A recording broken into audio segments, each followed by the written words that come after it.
So there's just a couple of areas, and I thought I'd go through some of these just helpful hints and guidelines that I've come up with, and then just share an example from some of my work of how we're doing this in our department.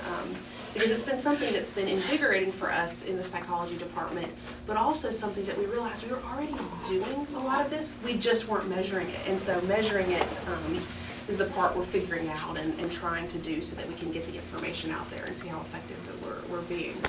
The first thing, in the past couple years as I've started doing this, is the first thing is to measure what you're already doing. I don't want to create extra work for myself, and I'm sure no one does. But if you think about your classes, what you're doing, think of how you can operationalize some of that and start measuring the effectiveness of it. One example for us in psychology is we have a lot of courses that are service embedded or involve a service learning component. And service learning right now is really a hot topic in higher education, and how can you do that effectively, and what does that look like, and how does that enhance learning? And so this semester we've started in our service learning classes giving a little survey. It includes 4 or 5 questions that discusses different areas that we're interested in, but also has some write-in answers about how does this enhance your experience, how could we improve. I mean, just really a short quality assurance survey, but we're measuring what we're doing and seeing if it's effective. With that simple idea, we were able to take that little survey that we did this semester. Jeff Sargent and Susan Carter also teach courses similar to what I teach, and we're presenting in February at a Teaching of Psychology conference on best practices of service learning, because it was something we were already doing. It was pretty easy to operationalize it, and now we're disseminating some of what we're doing to try to get it out there. But I don't feel like we created much extra work for ourselves in that process, just measuring what we're doing. The second thing that I found effective, and if you need a handout, there's some extras there as you come in, is measure and assess content knowledge first. This is pretty easy. I mean, this can be done in multiple ways, but pre-post measures of effectiveness. I mean, if you're teaching a new concept, I have a colleague in my department who does this, religiously. He teaches research methods, which is a notoriously difficult subject for students, and so he'll teach us, a statistical concept. Before he does it, he'll do a pre-measure. What did they know? What's their general knowledge on this? And then a post to see, did we see any increase in content learning? Did we need to see an increase in, were the students already prepared? And so simple measures like that let us know what we're doing, is it effective? I mean, and it can even be, as simple as I sometimes in a lecture will just, we'll start a topic and I'll say, okay, write down what you know about this topic right now. And then afterwards, okay, what did you learn today, if anything? And I may even have them rate it numerically, just simple things to kind of gauge. And then there's more formalized surveys that we'll put together as well. Another thing that I've learned along the way is to gather both quantitative and qualitative data. I love quantitative, I love to crunch the numbers, I love stats, I love to run statistics, I love doing all of that stuff, but I also believe in combining that with the qualitative data. And this can be done multiple ways. Write-in answers that you can analyze for themes in a survey that you give students, but it can also be done through focus groups, pulling a sample of students out of the class and sitting down with them and discussing, okay, here's 5, 6 students. What was helpful here? What wasn't? Where could we improve? What did you learn? How does this, impact your future career choice? How does, whatever the research topic at hand, I think you can go deeper when you select a smaller sample of students and gathering some more detailed qualitative data as well. Something too that's helped me be effective with research on teaching is I always make it part of our departmental assessment plan. That's part of my responsibilities in my department, is I oversee that. But I love to kill 2 birds with 1 stone. And so what I'm doing, and this teaching effectiveness is one of the things that's golden in departmental assessments, because it's a direct measure of what are we teaching students, what are they learning. And so if there's a way to build that into your departmental assessment, then you've got automatic support, I think, with some of what you're doing. And so that's a way that we've tried to do in psychology. Another thing is this does provide an opportunity to involve students.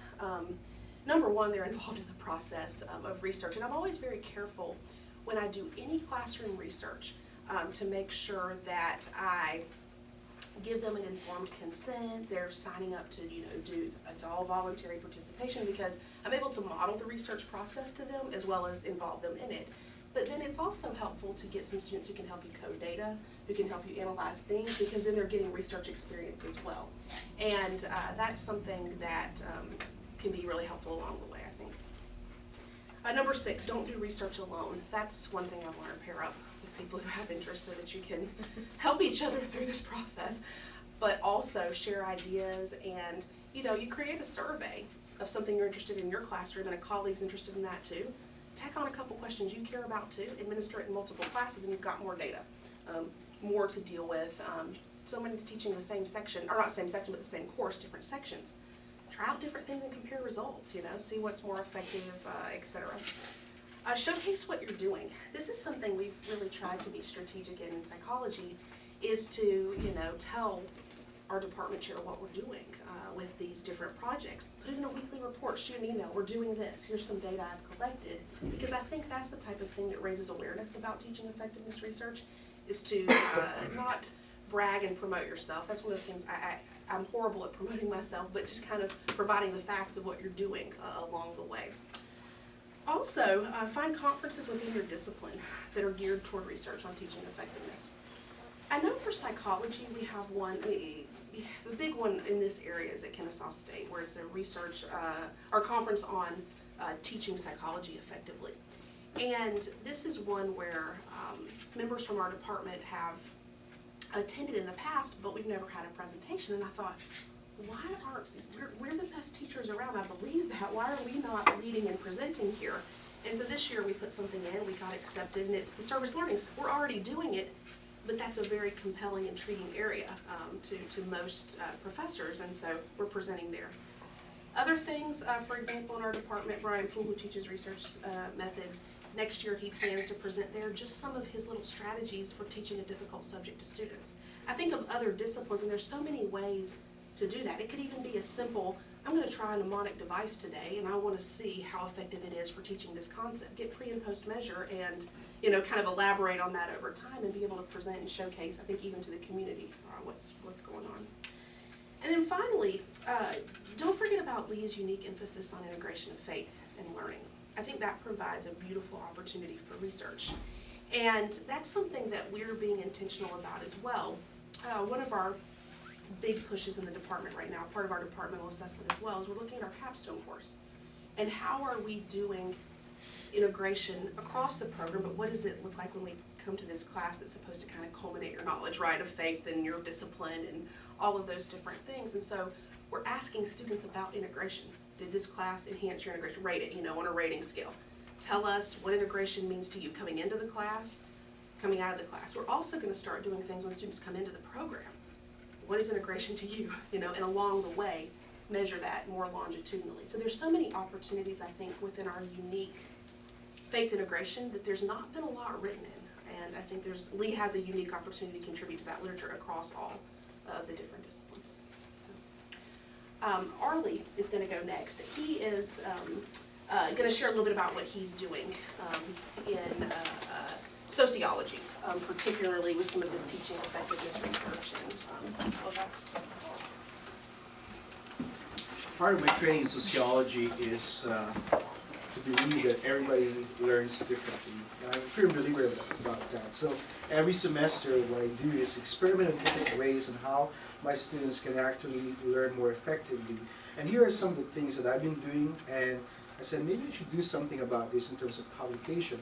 Apparently there's a journal about teaching sociology on what are better ways for us to do that. And one of the things that I've been doing since I arrived here at Lee are the projects that my students are doing, and try to measure them in ways on how I can pretty much see how effective they are in terms of learning sociology in classroom.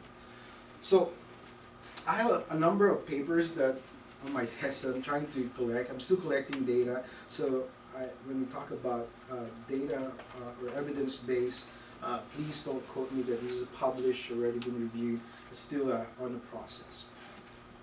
One of the goals of sociology is to develop and do what we call sociological imagination. It's a concept that was been coined by a sociologist named C. Wright Mills, and he said it's the ability of an individual to link their personal biographies to larger historical aspects, meaning that they can be critical of things that they see, that they're not just only looking at things based on their appearance, but also to the levels of essence. So when they look at social phenomenon or problems, they would be more critical about these things. And So I devised several ways on how I can incorporate this idea of sociological imagination in my class. So the main goal is to develop and how they can do what you call this activity called sociological imagination. So some of the strategies for my research is to develop a critical, and again, the IT word yesterday, I'm so happy that they have that part of the CUBE is integrative thinking.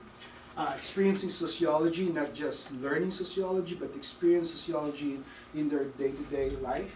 Extending classroom to communities, so it's an open classroom, means the borders of learning is not has to be just in the walls of the classroom, but also to the community itself. And of course, and some of you probably don't agree with me about embracing this idea of technology and how technology can enhance learning in many ways. So one of the studies I did was Lee Harmony, speed dating, bingo, and impression management. This is a kind of pre-class activity about how they can learn the concept, the theory of impression management. So what we did is we have this kind of speed dating. This is also good on your first day of class, especially if you're teaching the Goffman's theory of impression management. So most of the subjects for this class was actually my intro class, which is understanding contemporary sociology students. So I assessed them based on what their impression, how they make impression, what are some of the verbal, non-verbal aspects, how do they make themselves appear to the person that they're going to be doing the speed dating with, and how do they decide what roles they want to take, how successful they are in their performance of that roles they choose when they're doing. And then after that, I asked them to do a reflective paper on some of this. I'm not going to go to the findings of this experiment or this study, but a majority of them, they're more intentional about what they want to do in terms of question. At the end of the class, or towards the class time, we do deal more closely about the theory. So eventually they understand what impression management in sociological terms. Another thing that I've been doing so far in my intro class is that these where the integrative thinking and learning happens, is that I kind of asked them to do a project to create their own music television on a certain social issues. And what they do is that they would choose an issue that they want to do. They would compose a song, so the music aspect is there. And they would do the acting, so the theater aspect is there. And they would also do the technology and how to create their own TV. And so I had this in my class, in intro class, and also in my race and ethnic relations, and also in my understanding contemporary society, where they deal with a lot of social problems. Here's another presentation that's just put on YouTube. And what they did was they tried to define the life of students at Lee and tried to compare between a commuter and one who lives in the dorm. So. I wake up in the morning and I raise my head. I gotta think of coffee to get me up out of bed. I take a shower, wash my hair, and look at the clock, oh, it's time to be there. I jump in my car and I drive away, oh no. I hope I'm not late, 'cause I'm a commuter. I drive all day to get there on time. Don't wanna be late. A sociology lecture I should have paid to live in a dorm. Wake up in the morning and I roll out of bed. I'm gonna use the bathroom, but my roommate's there instead. My stuff in my backpack, head off to class. Zombies are coming, I have to act fast. Unload my six-gun and I walk away home. I live in a dorm with a whole bunch of losers. They aggravate all up in my face, but that's okay. We're dorm war champions. I wish I could just be a commuter.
The goal of the class is that they were able to be more sensitive, that looking at their everyday life is not just an everyday life, that there's a phenomenon that they share the same experiences with other students like them. So the idea of sociological imagination happens that they're actually looking at things that they take for granted as a part of things that they can study themselves. Another research that I've been doing is the use of image-based learning, and see how they can develop sociological imagination through image learning. Every summer, since I cannot do bigger projects, I have to ask my students to use other means of learning through pictures and see how pictures can really help them out. So I would ask them to interpret pictures and text, and at the end of the semester they would develop a certain collage of exhibits. So again, interpretive learning and thinking, looking at arts as a form of ways of manifesting how they can interpret the social reality. Here's one of the posters that we did in looking at poverty, and one of the students did about homelessness, and we exhibit the pictures and group of pictures at the humanities department. So some of you guys probably have seen some of these things. And finally, one thing that I would like to do is to really tap on how much I can push my students to really become professionals and learn from this. So this summer I have the task of, I've been asked by the county, the city, county jail to develop programs. And I said, I don't have the idea. So I asked my students, instead of me doing the work, of course, I asked my students to, maybe you guys can do something. So in my criminology class, their project was to make some sort of programs for inmates. And part of that is that they have to go to the jail and visit jail, talk to the inmates, and then eventually develop their own program. And one of the good papers that I came up is this paper. One of the students created a parenting class for the jail here and stuff. So it benefits both the community as well as the students and also the inmates themselves. It's going to end here, so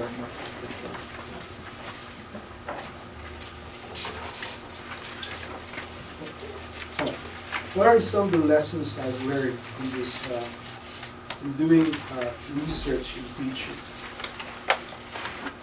One is that, like Heather said, measure what you're already doing. So do something that's already there. And then get the student involved in the community and have the community get involved also with the student's project. Cultivate collaborative learning. I think the students have more fun if they do things in groups rather than just by themselves. Be perceptive of students' learning style. What makes them better in terms of learning? So at the very beginning of the semester, I asked them, what makes you learn? What motivates you to learn? And some of them is like, it's better for you to write it out or have pictures, more visuals, and to enhance learning for them. Also experiment other modes of teaching, embrace technology, and treat them as though they already are professionals.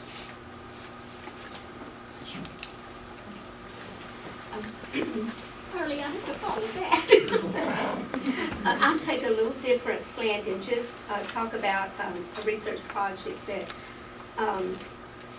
Reba Barkley, who was here before, and I did, and carried it on through as far as we could go. And it was just published in a journal, in the International Journal of Diversity in Education. It came out in the 12th issue, this last, 12th volume 12, issue 4, in December. So it was a long process to get to that. I didn't realize how, long it would take. But we have a class called Teaching Diverse Learners, and it's probably been going on now for 6 years. And so probably about 5 years into the class that we were doing, we thought, how are we really changing their perceptions? Are we doing the things we need to actually make them more aware of diversity and better able to handle the students, when they go out and have this these diverse populations. So the title of it is Colored Fire, an analysis of teacher candidates' beliefs about teaching diverse learners before and after a required diversity course. So when they came in, there were 4 instructors, and the students, I think there were a total of 4 classes and 75 students. So we did a pre-survey of what they knew, what their experiences had been in working with diverse populations.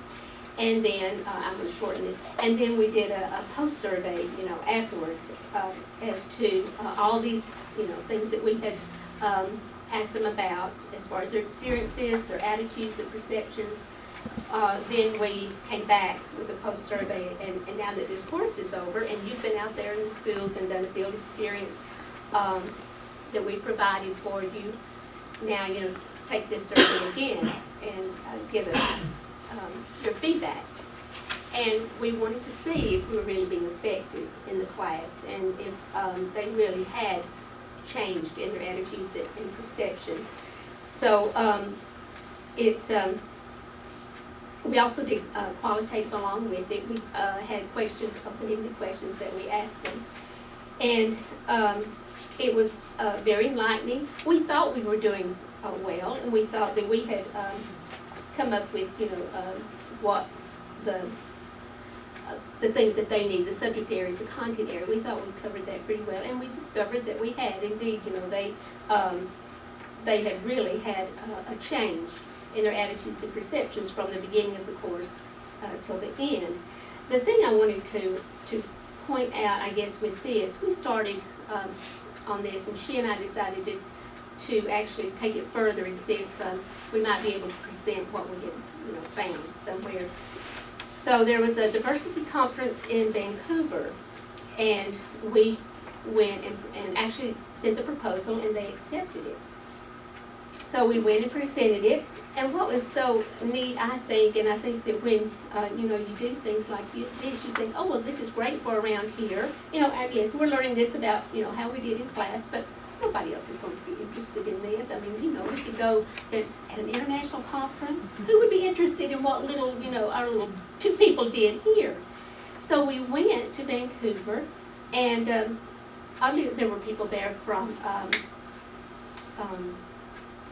Christian colleges, as well as all kinds of other colleges and universities from around the world, professors from around the world. And so we had probably 40 to 45 people come to our session, and we were amazed at people who were interested in what we did and how we had studied our, presented our, course and what we had in it, and then what the results were when we did this. It was amazing that they were actually interested. Then we had people who wanted to see what we were teaching what guidelines should you follow when you were teaching, this diversity course? How did you go about all of this? And so we began to, talk about how we taught our course and what we had in our course. And of course, we showed them the analysis that we had come up with after we had done our pre and post survey. And even though we had now, and this is what's interesting, and this is something that concerned me when then they said, why don't you write, an article, do your paper, this paper, this could be publishable, so why don't you do that? So we worked on it to actually polish it up for that. That took a lot longer than we thought because the first set of referees who came, who had to look at it, one of them you had to have 3, one got 6, so there was one that didn't get to do it. So they said, no, you've got to have another one. So then they had to go through another process of getting another referee and getting them to do it. So it was. I thought I wanted to kind of just push it aside, but we persevered. And another interesting thing is this journal. It's the International Journal of Diversity and Education. I was concerned because this was a diversity conference, and one good thing I like about this, it's called Common Ground, is that they understand, it's okay if you're a Christian, you're Muslim, it doesn't matter, you're religious, they welcome you at that conference. And even though I was not exactly politically correct in a presentation that I gave, and I didn't say anything not politically correct, it's just that our little book we had published, House published, had, gone around, and I did the one on sexuality, this little chapter, as far as diverse, learners, and someone read it, and that little particular part, and did not like it, so we had a conflict, and we had a clash, there. But what was so interesting is there were enough people there who said, this is a diversity conference. We have all kinds of diverse opinions, diverse faiths. We should be able to voice those opinions and faiths, even if it's going against something that is politically correct. So that really raised them up a notch, and because I thought, I'll never come to this conference again. I don't think I'll ever come to this conference again, because I didn't want to be shot down and all of that. But it was a very good experience. And then the only next thing I was concerned about is, okay, it's coming out in this publication. I'm concerned that those other articles, that there were 6 articles in it, and I thought, what if they are, these bizarre, out there kinds of things, about transgender and things that maybe that were just, more bizarre than I would, that worried me. Articles they're very, well done, and there's nothing about, anything that might make me wish that our article was not in there. It was good, and they even, in the beginning of the journal, they talk about all of the diversity, our worldviews, our faith bases and the differences, in that, or in those. And so, it was a wonderful experience. It took us a year from the time we got this, because they also changed, first they said do everything in APA, which we did. And then they changed and said, we decided we've changed our whole, Chicago style now. So we had to change over and go back and do that. But it was after all was said and done, it was a very good experience to think that, that we actually started right here in these little small classes, and it went out around the world. To people that you would think wouldn't really necessarily read anything that you wrote. And the referees were tough, but they felt like it was publishable, material, and they didn't. And this, of course, is nothing there's no politically correct or incorrect things in the article. It's just that I'm just glad to see that they are willing to listen to, people from faith-based institutions, and not individuals may bash, but that conference as a whole will not bash. They believe in intellectual pursuits of all people, and don't need to get into those areas where you have conflicting worldviews. You just have to say, that's our, we don't agree on that, but we have to agree to disagree and move on to those things that we do have in common, because there are other things like educating young people to the best, of our ability that are good. So my part of this is to say, just go right ahead and send it right on to the nth degree, and you'd be surprised at how people will, like what you did, even though you may not think that they would, because they might look down on your being from, a background of faith or whatever. They really don't do that necessarily everywhere. So, and then, Tricia's going to talk about another one, but this same conference, we sent in another proposal, and so we're going to Vienna, Austria, to present, at the same conference. And I'll show her just how great they are. Okay, Tricia, go ahead. I'll be quick with this because one or two of you have seen this before. So as Joanne said, out of this particular journal, you seem to be very open.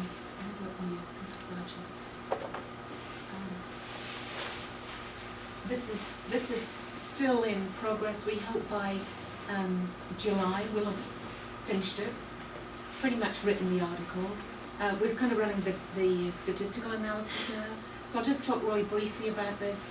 But then I think the great thing about this discussion this afternoon is that it does, well, for me, I always look at my evaluations, and I always look at what they say, and one of them says, too many videos, others said, I love the videos, so when you sort of look at your evaluation, I try to pick one thing out of my evaluation every year that I work on and say, okay, so for example this time they wanted more reading and more quizzes. I thought, okay, you're getting Wow. So that's the one thing I picked out for this semester.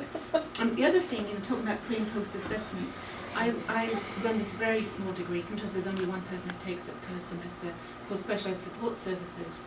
And so out of the new SACS requirements, I have to show some kind of data as to how they change their attitudes. So I'm going to do a pre and post attitudinal survey on collaboration. So then I'm just sitting here thinking about, what other people said, what Heather said, and Polly said, I could probably use that. I could publish, how I'm going to do it on the whole class to show the effects of the particular class, on collaboration.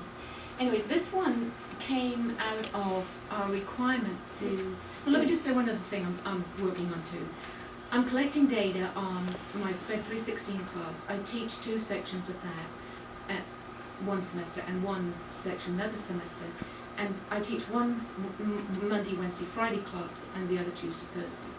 So I'm collecting my own scores and comments on that, and I've been collecting them for 3 years, because I'm convinced that Monday, Wednesday, Friday classes are better.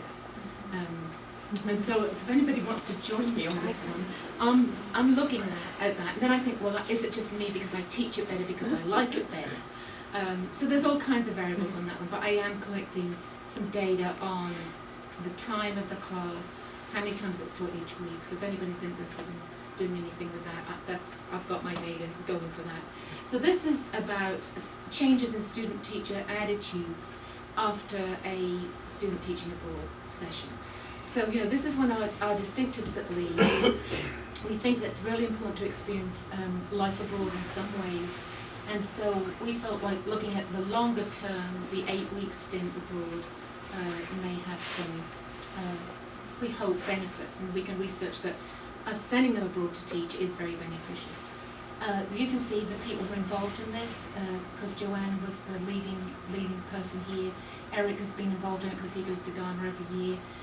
I did the literature review and still working on that, and Dr. Mitchell is a local school teacher, and so she's had input into the surveys and different things like that. So, like again, as Heather said, if you have several people in it, you can kind of dole it out a little bit. Is that too English there? Did you say that? Okay, all right. Okay, so really quickly, this is the so literature.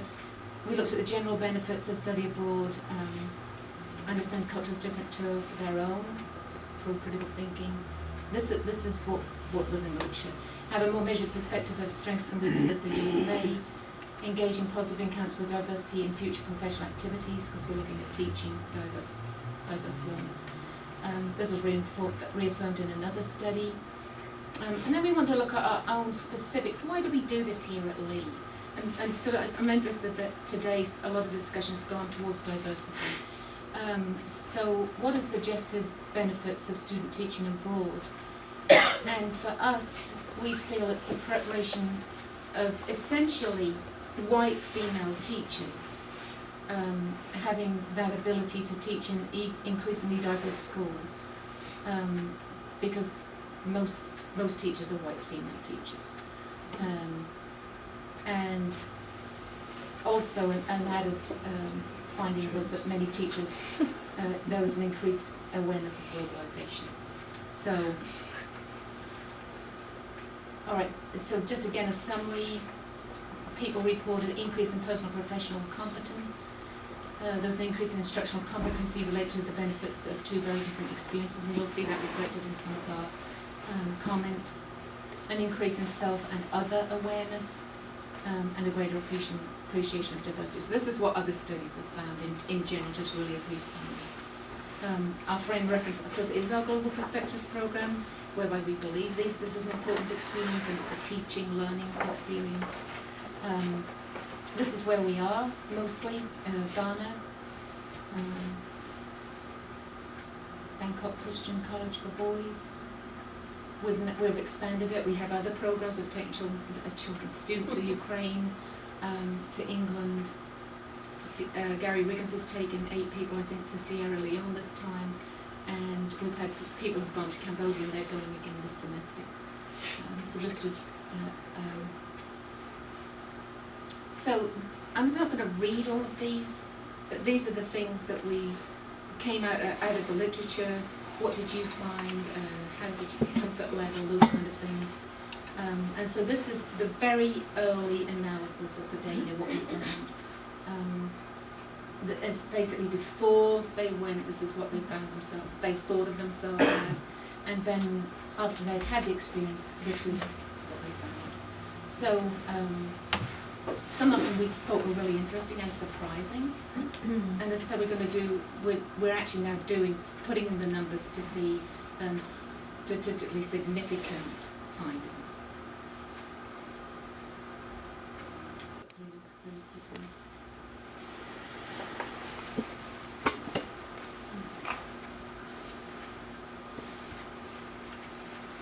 That was we thought this third one on here is interesting. Expected experience to be helpful in seeking a future teaching position, and actually only 74% found that had some impact when they went to look for a job.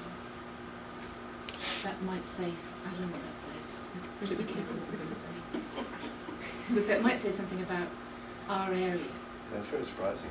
Yeah. The rest of it seems normal, that they would You'd think feel these competent would be, and feel challenged because what they're doing. Yeah. You just had higher expectations. Yeah.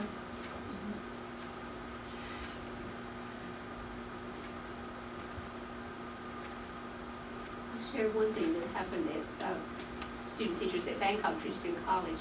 One of them came and told me she went to interview, and this is in New York City, and she was from there, and it was between her and another candidate.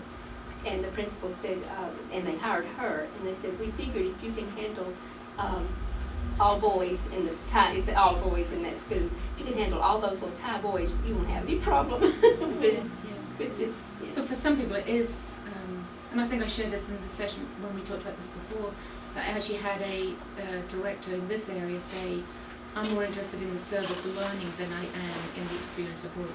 So I'm sure, there's different perceptions wherever you go for a job. Because this one is interesting, the last one, 51% felt they excelled at integrating technology and teaching when they got there, obviously because of where they went, they had to teach without technology. So, you know, that's also an interesting piece because they didn't have computers even. Flexibility, would expect those ones, like Chris said, adaptation to new environments.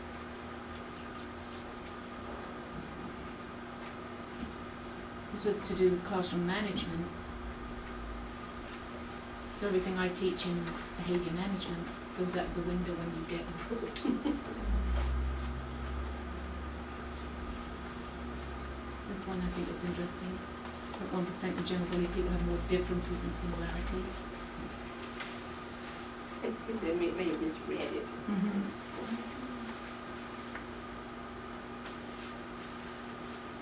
The language acquisition.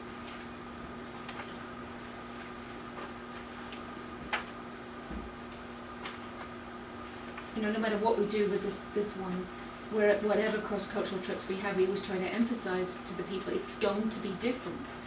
You know, you should expect this. I mean, we used to find this dramatically when we went to Ukraine.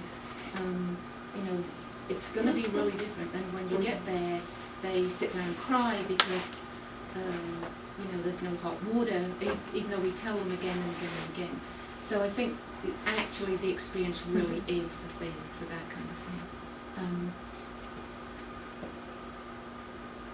This one, I don't know whether it's significant. 100% thought they would be changed in a positive way. Only 90% reported that they'd been changed in a positive way. Any comments on that one? Yeah, that's just part of the American attitude. You know, you're going to be a game changer when you get in there until you face up against something called reality. You may not change things. Anyway, was someone else making a comment? I think that it was harder than they thought. Yeah. They didn't come out as everyone I won't, anyway, I won't wait through it all. We have the surveys on there, subjective questions, we've got the numbers are coming back to us. So this is just a piece in progress, and we hope that we'll present it at this conference in the summer in Vienna. So if anyone else wants to publish in that journal, it seems like we're onto a good thing. Once you get your foot in the door. I had one more comment to add. I think it's great to hear, discipline-specific strategies, because I think it gets you probably the wheels turning in your head about what you could do in your discipline. But when I started this endeavor on the service learning, I talked to Carolyn about it, and she was immediately able to point me to resources, measures that were already created to measure service learning. So that would be another piece of advice I should add to that list, is don't reinvent the wheel. Because a standardized published measure is going to be better than something you just create on your own, because it's already been, validated, etc.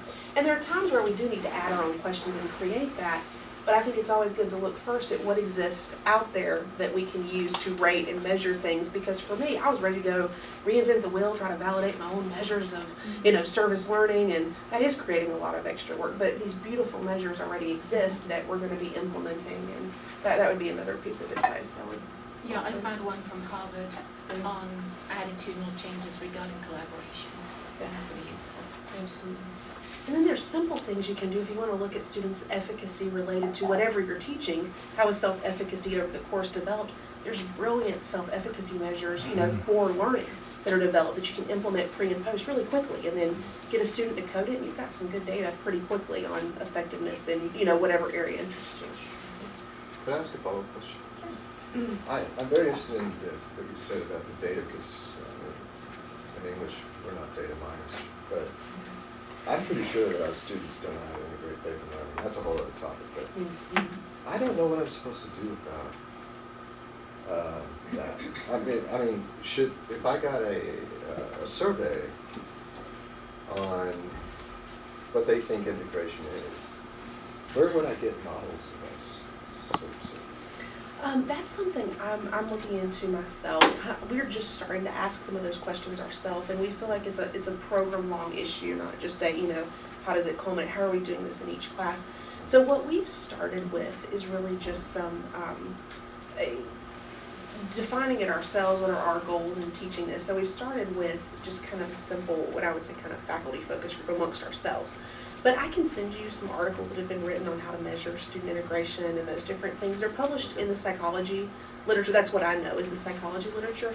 But there are some really good measures. And one of my colleagues, Brian Poole, has been looking, he's gotten his research team to compile some of these measures. So I'm happy to send that to you because that might be a starting place, because even if it doesn't exist for literature measures, you can adapt that established measure to maybe ask some of those questions and get a rating of where they are. And I guess based on some of those integration competencies, where do they need the most work? Where do they need some of that? I don't teach the capstone on this one, but even our capstone teacher says they just don't, they resist the integration. Resist it. In the core classes, 221, they just don't know what faith integration is. They think it's a giving a devotion. Mm-hmm. Or something. Mm-hmm. They don't know its content. Yeah. Yeah. So I just don't get it. I mean, how you can make that more clear. And there's even been times where I've been explicit and I'm like, I am giving a devotional to you, but integration is more than this, and it's still, what's integration?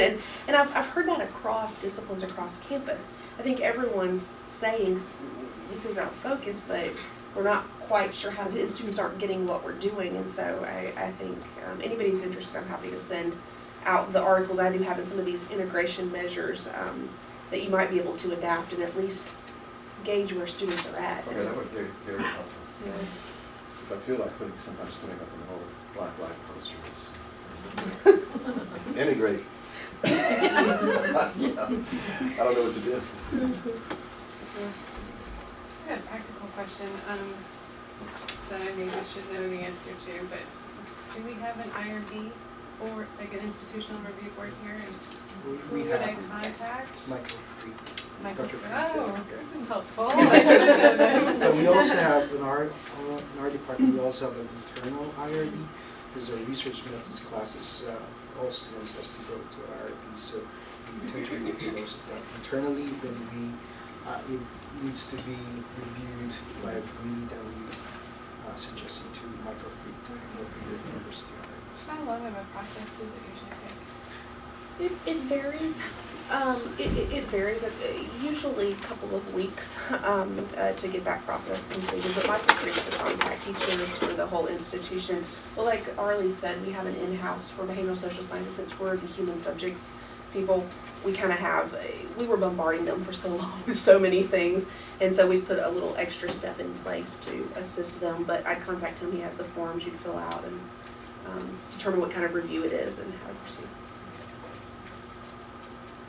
I think we're out of time, and this time of day I know you don't want to go over. But I do want to just thank these people for making this presentation, but also just to point out that a lot of what they did was based on stuff they already do. So it's not like doing research where you're going out and, hewing new ground. It's really putting some sort of measure around things that you already do in the classroom and determining in a more specific way how it's effective. And Heather's been a great consultant. If you have questions about something you want to do, I'm sure you could ask her. Yes, And I assume the others would be as generous with their time and advice. So I think it can be really helpful for us. Thank you. Good.